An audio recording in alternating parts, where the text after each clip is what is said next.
Primitive de racine carrée de 1 moins x sur 1 plus x différentiel de x.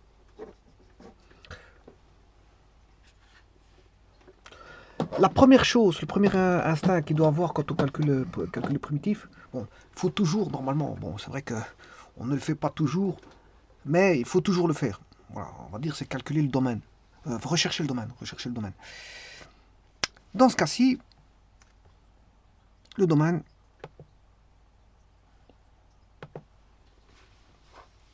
on a une racine carrée.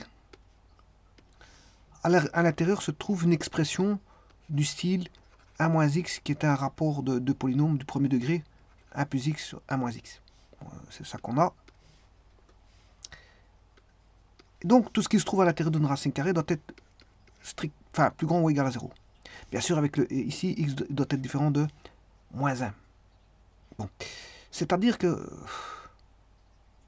vous allez avoir 1 moins x sur 1 plus x qui doit être strictement positif. Je m'excuse, plus grand ou égal à 0. Plus grand ou égal à 0, je m'excuse. Bon, ce qui veut dire que là, vous pouvez faire un tableau de signes. Vous mettez le numérateur, le dénominateur, et enfin, vous étudiez le numérateur et le dénominateur, puis vous étudiez le rapport que voici, qui doit être avec la condition plus grand ou égal à 0. En d'autres termes, ici, vous étudiez le numérateur, là, vous étudiez le dénominateur, et là, vous étudiez le rapport complet. Alors, le premier s'annule en 1, puisque 1 moins 1, ça fait 0. Et le second s'annule en moins 1, puisque 1 moins 1, ça fait 0.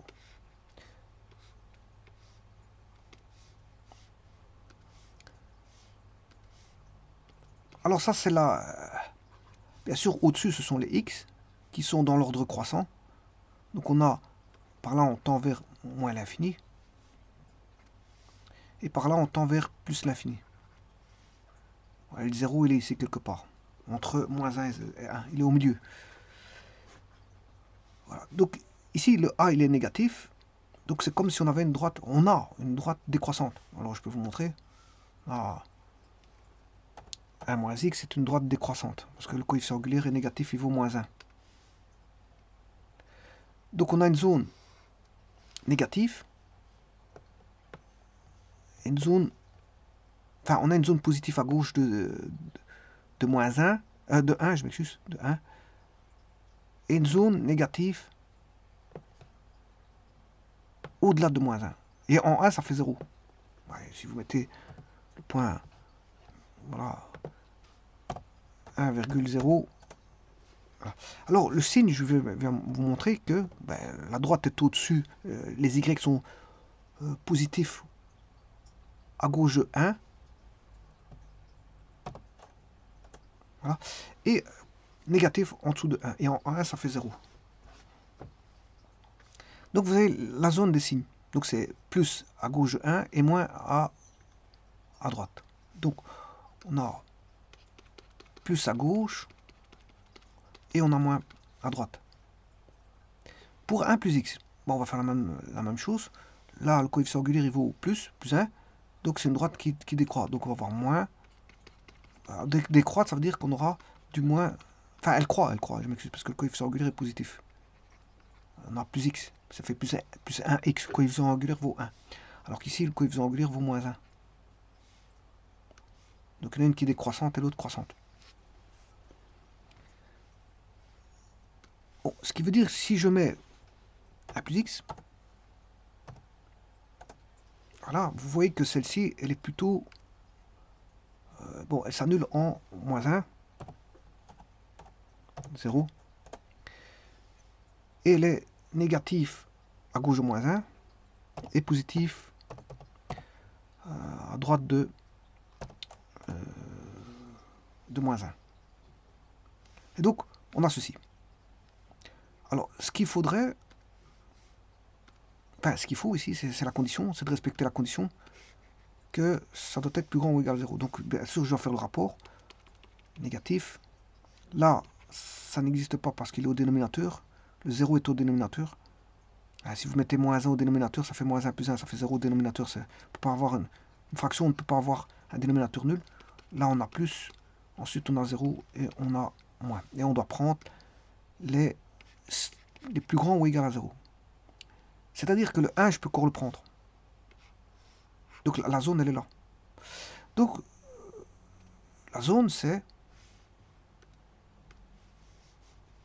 2 moins 1, qu'on ne prend pas, parce que moins 1 annule le dénominateur, jusque 1. Et 1, je peux le prendre. 1, je peux le prendre. En d'autres termes, si je prends la combinaison des signes de l'un et de l'autre, la zone adéquate, avec les racines ils sont là. Bon, le B, c'est celui qui annule le dénominateur. Eh bien, il faut prendre l'intersection des deux zones. Il faut prendre l'intersection des deux zones. Et l'intersection des deux zones, en enlevant bien sûr le moins 1, eh bien, ça vous donne la zone qui est comprise entre moins 1 et 1. Parce que regardez la couleur. Je vais changer les couleurs, je vais grossir. Je vais essayer de tenter de grossir. Voilà, je vais prendre propriété.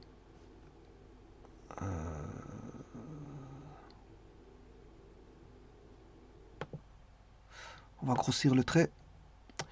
Je vais prendre le rouge. Voilà, on va grossir le trait.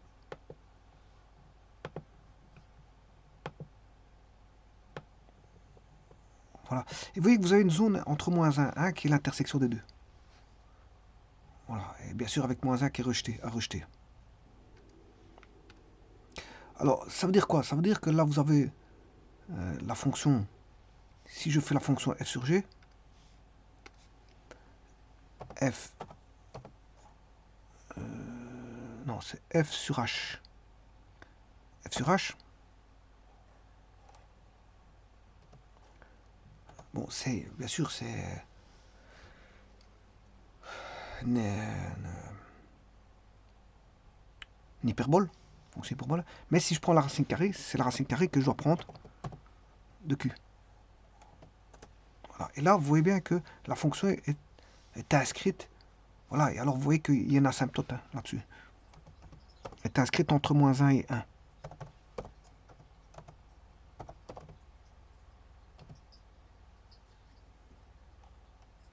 Ce qui veut dire que la fonction n'existe qu'entre moins 1 non compris et 1.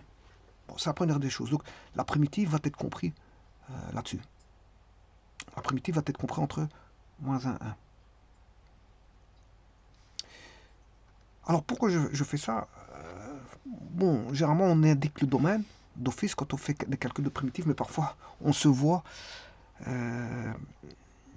écarté. On s'écarte un petit peu, je veux dire, voilà, des traitements, je veux dire, qui sont quotidiens. Donc parfois vous ne mettez pas le domaine pour le calcul de primitif. Or, il faut le faire toujours. Il faut toujours le faire. Ben, c'est vrai que parfois on ne le fait pas. Mais ici, c'est d'autant plus judicieux de le faire, puisque vous allez voir que les transformations sont relatives, je veux dire, à faire très attention aux expressions du domaine.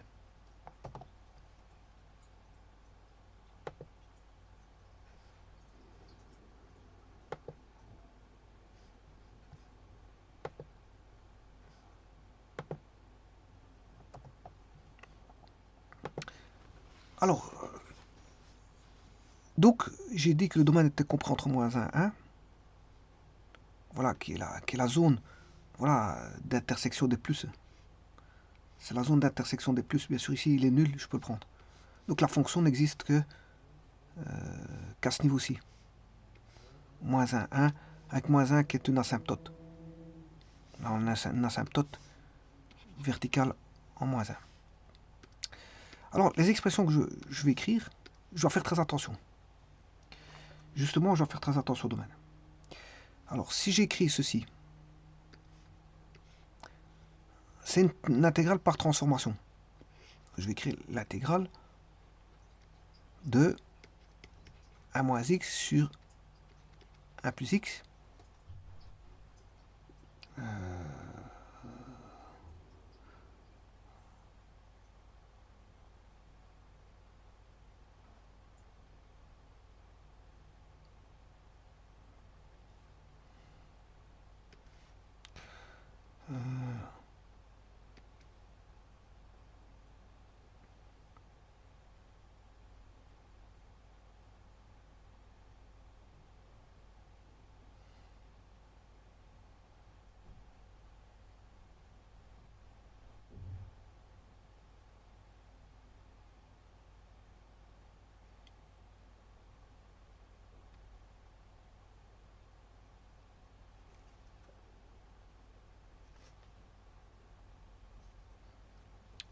Bon, je cherche comment je pourrais faire une transformation avec ça.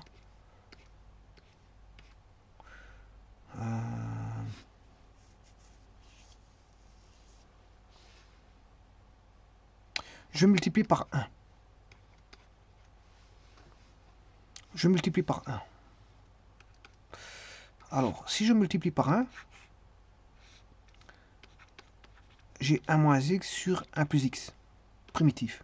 Mais le 1, je vais m'arranger pour que ce soit 1 moins x sur 1 moins x. Bon, ça fait 1. Si vous faites le rapport là, ça fait 1.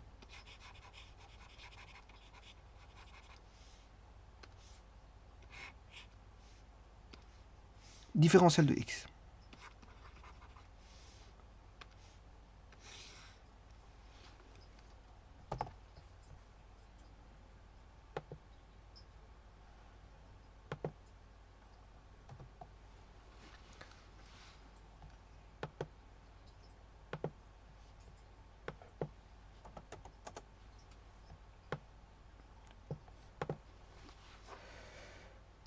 Bon, est-ce que je peux sortir le racine carrée de 1 moins x?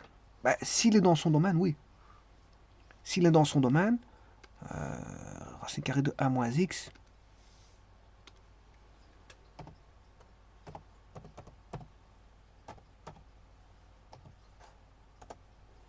voilà, dans le domaine, je vais le prendre dans le domaine de la fonction, hein.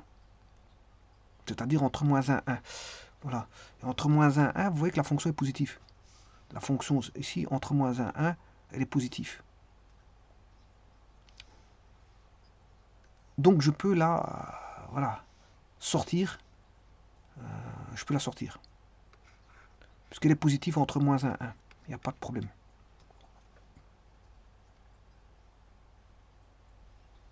Maintenant, racine carrée de 1 plus x.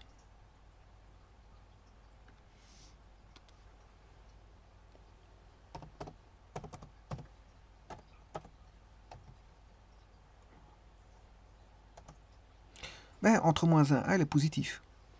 Donc ça, les deux fonctions m'arrangent. Je peux les sortir, il n'y a pas de problème. Donc je peux écrire ceci. Je peux écrire, comme elles sont positives, je peux écrire ceci. Bon, et je viens de voir que racine carrée de 1 moins x étant positif entre moins 1 et 1, et celle-ci étant positive entre moins 1 et 1, donc je peux écrire, je peux les décortiquer de cette manière-là. Et donc, si je calcule ceci, celui-là avec celui-là, on a un carré parfait. Enfin, on a un carré. On aura 1 moins x. C'est racine carrée au carré, donc ça va tomber. Il va rester 1 moins x. Le tout sur racine carrée de 1 moins x fois 1 plus x dx à primitiver. Ce qui veut dire que vous aurez racine carrée de 1 moins x sur 1 moins x carré. Donc c'est la même chose que de primitiver ceci.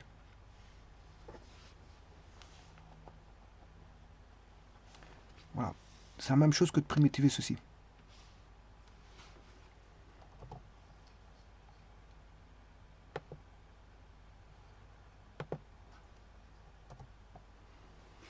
Bon, on va primitiver cette fonction-là, qui est racine enfin primitive de 1 moins x sur racine carrée de 1 moins x carré différentiel de x.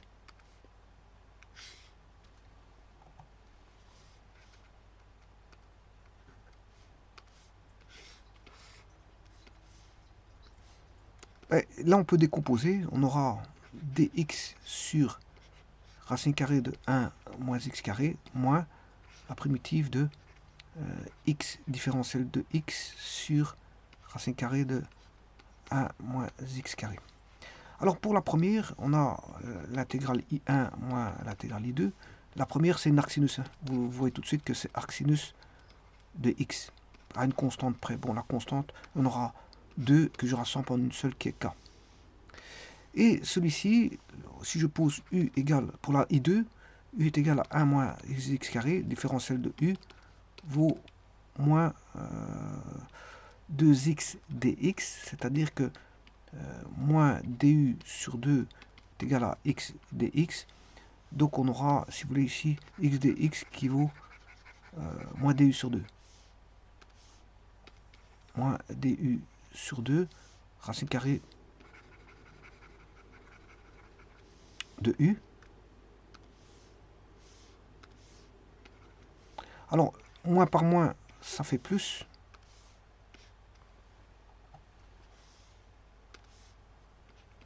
Le demi, je le sors du signe primitif.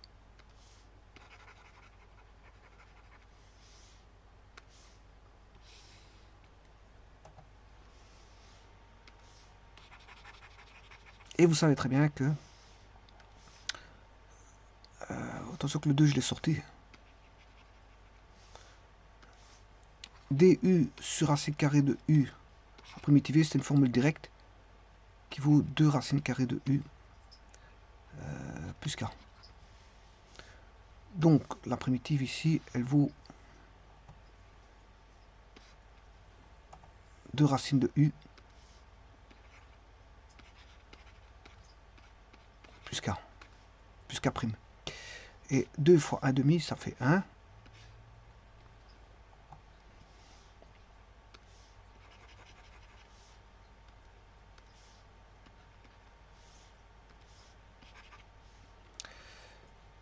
Et le u vaut 1 moins x carré.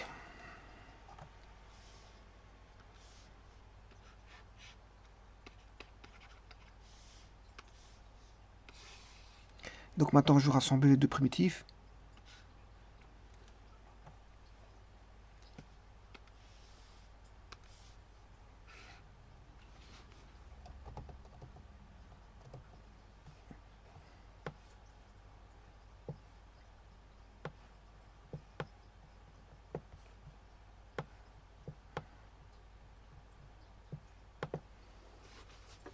Arc sinus x plus racine carrée de 1 moins x carré.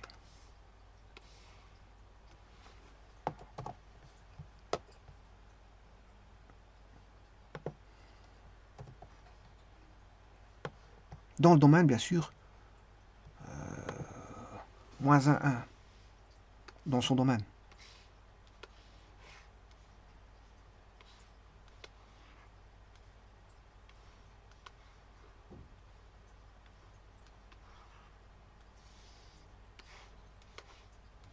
Dans son domaine.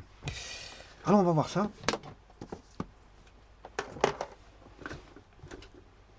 Sur le GeoGebra, je vais retirer tout ceci. Donc la fonction c'est R. On va primitiver la fonction R, la fonction que voici. Voilà, compris entre moins 1, 1, avec son asymptote, qui est ici. Et 1 est une racine. 1 est une racine. 1, 0 est une racine. Donc le point, si vous voulez, 1,0 est une racine. Alors, vous voyez qu'elle passe en 0. Si je mets 0, x égale 0, elle passe en 1. En 0, 1. L'ordonnée à l'origine, c'est 0, 1. Alors, on va primitiver ça. Intégrale de R. Et vous voyez que ça fait bien voyez ici, il prend le signe de x plus 1, le signe de x plus 1, il est là. Ouais, dans la zone moins 1, il est positif. Donc dans la zone moins 1, il est positif. Donc ça veut dire que vous aurez plus racine carrée de x carré 1 moins x carré. Bon. Alors pour ce qui est de l'arc sinus, il tient compte du signe de x plus 1, ben, il est positif aussi. Donc c'est arc sinus plus racine carrée de 1 moins x carré. Par contre, il met une constante, mais ça on s'en fout la constante, parce qu'il met une constante qui est du signe du x plus 1 qui est 1, plus pi demi. Bon, on s'en fout. Parce que ça fait partie de la constante. Cette constante, bon, je peux la manipuler, je veux dire, à ma guise. Donc, pi demi fois le signe qui est positif, c'est une constante. Hein, bon, donc, en vérité, ici, signe de x plus 1, il est positif. Voilà, donc vous avez arc sinus de x plus 1, enfin, arc sinus x plus racine carrée de 1 moins x carré. Donc, si vous voulez l'écrire autrement, c'est arc sinus x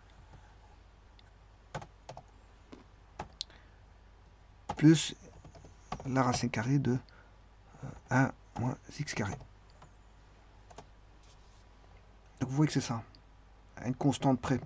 Voilà, la constante que je vais mettre la même que l'autre, c'est-à-dire C1. Alors c'est C indice 1.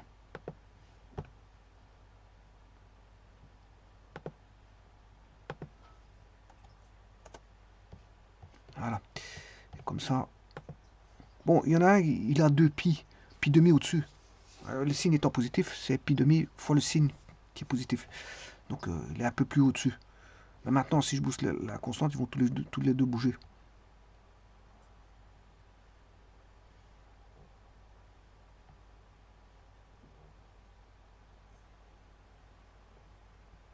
Je vous remercie.